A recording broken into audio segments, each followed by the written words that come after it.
This is Optimal Finance Daily, episode 464, The Smart Woman's Guide to Investing Success, Part 1, by Jon Dulin with MakingSenseOfSense.com.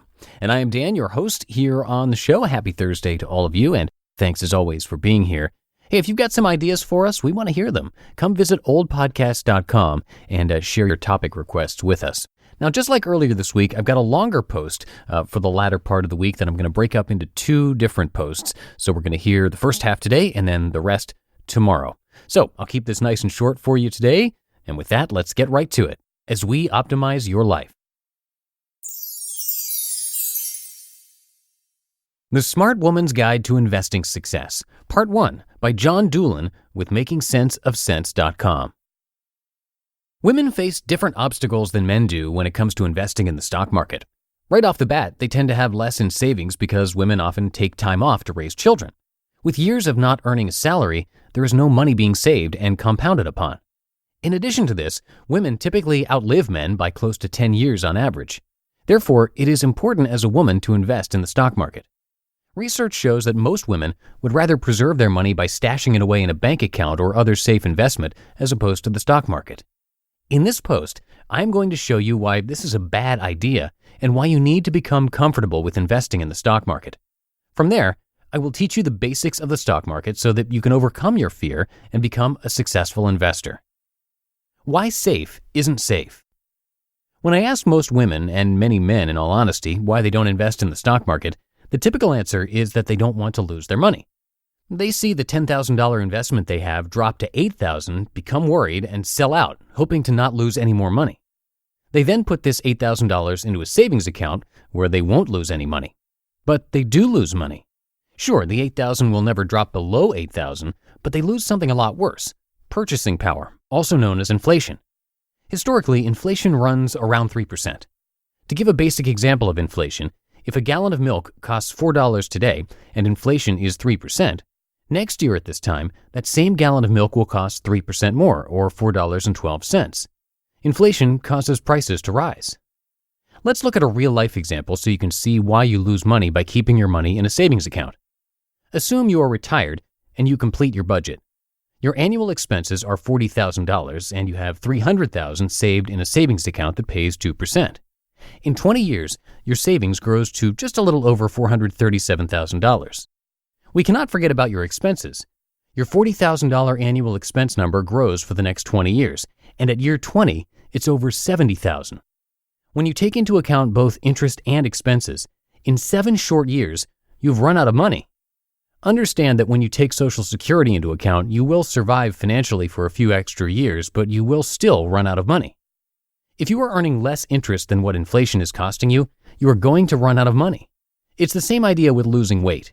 If you take in fewer calories or earn an interest than you burn off or spend, you are going to lose weight or run out of money.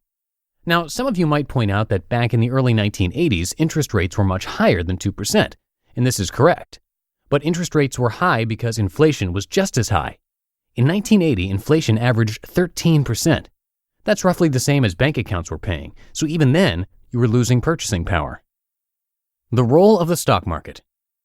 The solution to this problem is investing in the stock market. I know that it can be confusing and scary at the same time, but if you just understand the basics, you will have all of the information you need to know. Trust me when I tell you there is no need to learn about binary options, calls, puts, or soybean futures. To understand these and to be successful in the market on these fronts requires a ton of knowledge and time commitment. But to simply be successful in the stock market by investing in mutual funds and exchange-traded funds is much easier. Here's what you need to know. The market declines. Yes, the market will drop. It always does. Over the short term, you will lose money, only on paper as long as you don't sell out. But over the long term, you will make money. This is how the market works. Over the short term, there is volatility in the market. Prices fluctuate and can fluctuate wildly. But over the long term, things calm down and the general trend is positive. For help seeing this, just pay attention the next time you are at the beach or lake. Watch the wake of a passing boat. Right after the boat passes, the waves are high and the water looks dangerous. But follow the wake out over the water and the waves become smaller and eventually disappear. This is the stock market both short and long term. You want to focus on the long term. Your emotions are your greatest enemy. While it sounds easy to just focus on the long term, the truth is that this is hard to do in reality because money is emotional. No one likes to lose money. But understand that the loss is only on paper. You never actually lost any money unless you sell. It's like your house. Your house might gain or lose value, but you never know this until you actually sell your house and have the cash or check in hand. But with that said, the media is good at bringing your emotions out. They make everything seem scarier with the graphics and sounds they use, as well as with the words they use to describe the market. Understand this: the media sensationalizes the market to keep you watching. The more eyeballs they have tuning into their shows for longer periods of time, the more they can charge advertisers. So when they start telling you how the stock market is crashing or melting down, you know it's time to turn the channel. To be continued.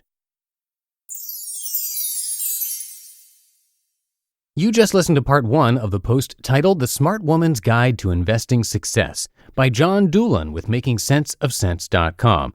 And Jon is a guest author on that site. You can find more info about him on his own blog, moneysmartguides.com.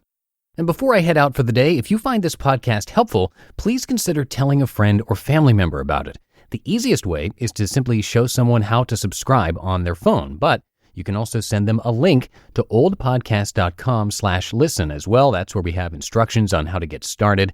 And again, that's oldpodcast.com/listen, or just show them how to subscribe right there on their phone. And thanks for that. That's going to do it for episode 464. I will be back to wrap up the week in the Friday show tomorrow. We'll finish up this post. So I'll see you there, where your optimal life awaits.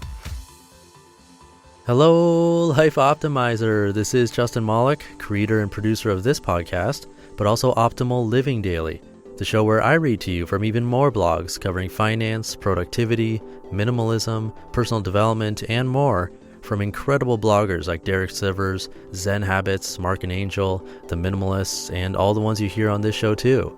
So if you enjoyed today's episode and like taking amazing blogs on the go, come on over to Optimal Living Daily and subscribe to that one too. And together, we'll start optimizing your life. You've been listening to Optimal Finance Daily. Be sure to hit the subscribe button to stay up to date on each new episode and head to oldpodcast.com. That's OLDpodcast.com for a free gift as well as more actionable tips and resources to help you maximize your potential. Thanks for joining us, and remember, your optimal life awaits.